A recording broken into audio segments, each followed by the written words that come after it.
Jadi manusia itu dibikin Allah atau jadikan Allah di antara atau mungkin dia karnivor banget enggak, tumbuhan banget enggak. Nah, itu di situ pesannya sebenarnya. Nah, nanti kita akan tadabbur di sini ya.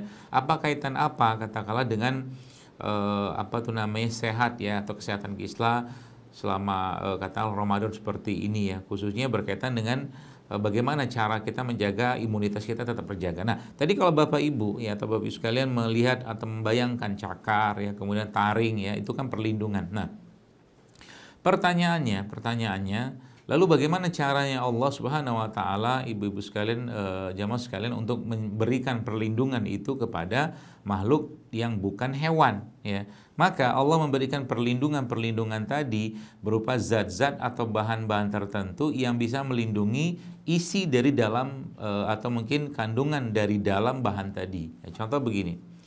Kalau Anda tahu salah satu buah yang sangat tinggi antioksidannya ya, misalkan apel lah. Kita tahu bahwa pektin yang ada pada apel itu salah satu serat ya, atau sumber antioksidan yang sangat tinggi yang ada pada apel tadi. Yang fungsinya apa? Apel itu kan kalau kita kupas ya, tet gitu kan ya, kalau ngupas nggak bunyi juga sih, itu istilah saya aja gitu kan.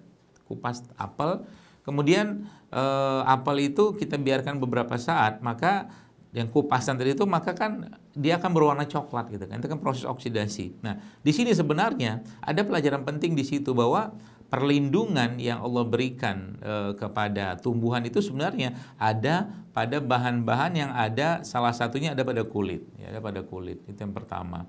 Lalu yang kedua, di kulit itu juga mengandung bahan-bahan penting ya, bahan-bahan yang punya manfaat imunitas atau bahan perlindungan kan, dia perlindungan tuh seperti shield, seperti perisai gitu kan. Nah, di sini sebenarnya kalau sudah kita belajar tentang ini ya, tentang konsep perlindungan atau mekanisme ini tuh, itu sebenarnya kalau kita ditanya kenapa kita mengkonsumsi makanan-makanan atau tumbuhan ya, atau mungkin ya tanaman seperti itu ya, buah, sayur, itu salah satunya. Itu karena memang banyak sekali perlindungan yang Allah bekali pada mereka itu, yang bukan cuman sekedar perlindungan seperti halnya perlindungan yang ada pada kulit. Paham ya? Seperti itu ya. Nah, di sini pelajaran pentingnya adalah bahwa sebenarnya kalau kita katakanlah bicara tentang apel, ya, apel dengan kandungan pektinnya, vitamin C-nya, ya flavonoidnya, bioflavonoidnya pada apel misalkan dalam hal ini, maka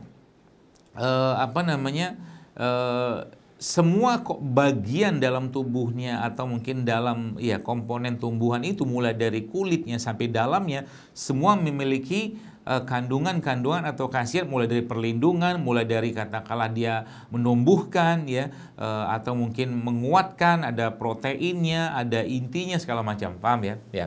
Makanya kalau kita melihat seperti ini, itu tumbuhan itu dia, Bapak Ibu sekalian, dia mengeluarkan ya bahan-bahan tadi ya. Contoh mungkin kalau kita lihat gaharu lah, misalkan paling gampang gaharu. Gaharu itu kan salah satu pohon ya, pohon yang disebutkan sebagai salah satu pohonnya di surga.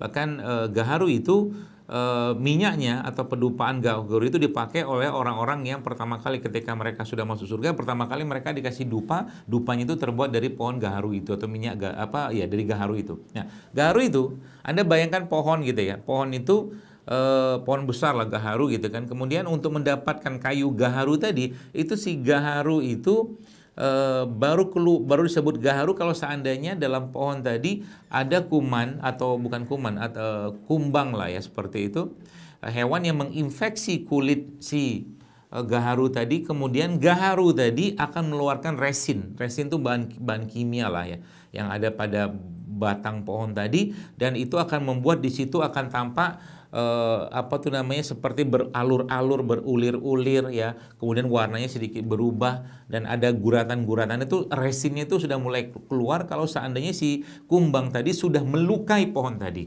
Nah, situ pelajarannya. Nah, jadi sebenarnya kalau kita bahasakan ya, ini mungkin secara umum saja. Kalau kita bahasakan, berarti cara kita untuk mendapatkan kekuatan ya, imunitas yang terbaik dari makanan-makanan yang tumbuh di muka bumi ini sebenarnya adalah dengan menggunakan atau dengan mengkonsumsi semua bagian yang ada pada tumbuhan atau mungkin hewan tadi. Bahkan begini, mungkin ibu-ibu atau mungkin saya tanya kepada Anda, pernahkah Anda mendengar tentang butter ya? Atau kita selama ini kan taunya mentega awam atau mungkin mentega yang sering kita dapatkan itu. Nah, mentega itu sebenarnya kan dibuat dari lemak ya, lemak yang berasal dari minyak nabati ya. Nah, tapi minyak nabati atau lemak dari minyak nabati ini itu sebenarnya dia gampang sekali teroksidasi dan ternyata dia ketika dipanaskan ya itu mengalami oksidasi dan menjadi lemak tidak sehat ya. Jadi salah satu sumber lemak yang tidak sehat itu adalah mentega-mentega yang berasal dari minyak nabati, disitulah. Nah, kemudian ternyata justru malah para ahli nutrisi itu menyebutkan bahwa ternyata lemak-lemak hewan itu ya yang berasal atau mungkin kita sebutnya butter gitu kan, itu ternyata memiliki efek yang sangat luar biasa ya, katakanlah dalam menguatkan tubuh kita ya. Artinya apa? Hewan itu lemaknya itu juga jangan dibuang gitu kan, baik lemak yang hewan darat ataupun lemak hewan laut ya. Bahkan hewan laut contohnya apa ya, omega 3 mungkin kita sering dengar itu ya. Jadi bahkan ternyata kolagen itu ternyata juga banyak sekali terdapat pada apa coba? Banyak ibu-ibu yang mungkin bukan ibu-ibu sih ya, banyak kaum wanita lah secara umum yang mereka itu sangat terobsesi katakanlah dengan kata-kata kolagen ya, kolagen. Kolagen itu kan satu jenis bahan yang punya sifat dia imunitas iya, dia mengencangkan kulit iya, dia meremajakan sel juga iya. Dan ternyata itu di hewan saja, ibu-ibu sekalian ya, bapak ibu sekalian, itu ternyata kandungan kolagen yang tertinggi pada hewan itu letaknya salah satunya ada pada sisik kalau ikan. Dan ternyata kalau pada hewan darat itu letaknya ada pada kulit. Masya Allah kan ya. Seperti itu. Jadi kalau makan ikan itu seorang ahli di Jepang itu menyebutkan yang makan semuanya kata dia. Jadi sisiknya jangan dibuang. Ya mungkin kalau kita mungkin di presto kali ya.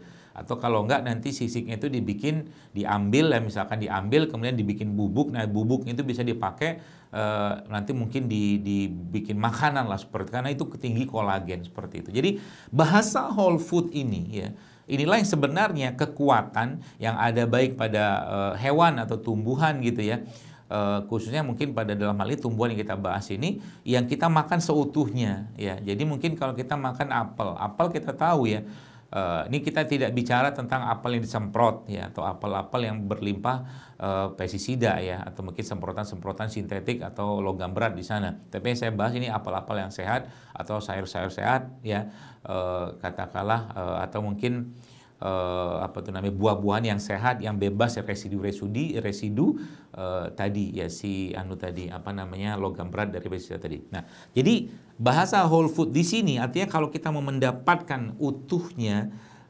komponen yang ada pada tumbuhan tadi itu, maka makan seutuhnya ya, meskipun ini tidak bisa disamaratakan sebenarnya ya.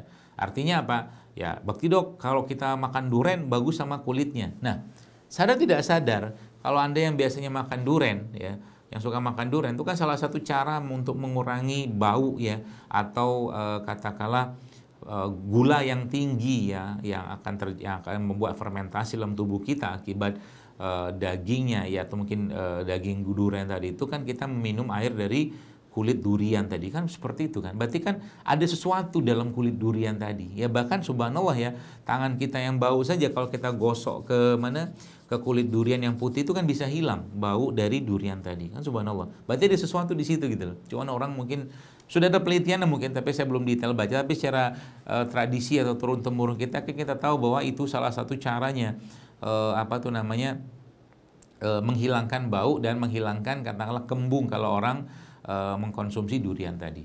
Nah, termasuk juga yang mungkin Bapak Ibu atau Ibu sekalian sering mendengar kalimat-kalimat saya tentang rempah rimpang. Nah, rempah rimpang itu sebenarnya kalau ditanya berarti menggunakan atau konsep whole food ya, makanan seutuhnya pada rempah rimpang itu ya semuanya. Jadi kayak kunyit itu sebenarnya kalau kita menggunakan konsep ini, maka coba lihat kalau Anda kupas kunyit, daging atau mungkin kulit itu dikupas kan langsung seperti ada minyak-minyaknya itu loh.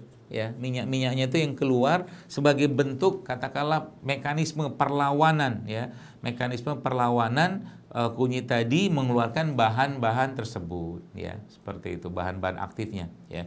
Nah, makanya ya kalau kita mau mendapatkan utuh semuanya, maka rimpang-rimpang seperti jahe, kunyit itu sebenarnya kalau saya sarankan setelah Anda cuci bersih itu nggak usah Anda kupas kulitnya. Ya, nggak usah Anda kupas kulitnya. Bahkan ya, karena memang tidak lazim buat kita makan kulit manggis ya, kandungan antioksidan yang tertinggi juga pada manggis itu kan letaknya ada pada kulitnya. Cuman karena kita tidak lazim dan rasanya tidak enak juga kalau dikonsumsi, akhirnya dibikin teknologi sehingga itu bisa berasa manis ya, kemudian warna tetap ungu ya, dengan rasa yang enak, dengan antioksidan yang sangat tinggi dan seterusnya ya, termasuk biji-bijian.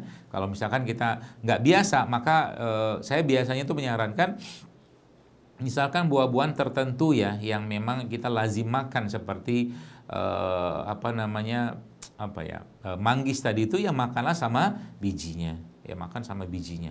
Duku juga sama, duku tuh makan sama bijinya, tapi di bijinya karena pahit nggak usah dikunyah, biarkan saja dia hancur dalam lambung kita ya, seperti itu. Nah, ini yang sebenarnya mereka ini ibu-ibu sekalian, bapak ibu sekalian, mereka memiliki ya, jadi sayuran buah-buahan itu kandungan antioksidannya memang sangat berlimpah di sana, apalagi ya dia barusan dipetik ya. Makanya tadi saya bilang tadi gitu kan, semakin banyak yang kita konsumsi yang berasal dari tanah ini ya, termasuk juga yang masih menggunakan perlindungan atau mungkin pembungkusnya secara utuh, maka akan semakin sehat dan tangguhlah kita ya, tubuh kita tadi ya. Jadi apa buktinya? Oh, banyak sekali buktinya Bapak sekalian ya. Mungkin bagi anak-anak sekarang yang jarang sekali mengkonsumsi real food atau whole food yang seperti yang saya jelaskan tadi, itu coba lihat, mereka kadang kena hujan sedikit batuk pilek, kena hujan sedikit bisa demam, ya panas sedikit mereka sudah tidak bisa tubuhnya itu sudah tidak bisa mengcounter lagi. Kenapa? Karena memang makanan mereka, makanan orang modern zaman sekarang kan sebagian besar bukan lagi makanan yang dikupas tapi dikemas, nah gitu, seperti itulah ya.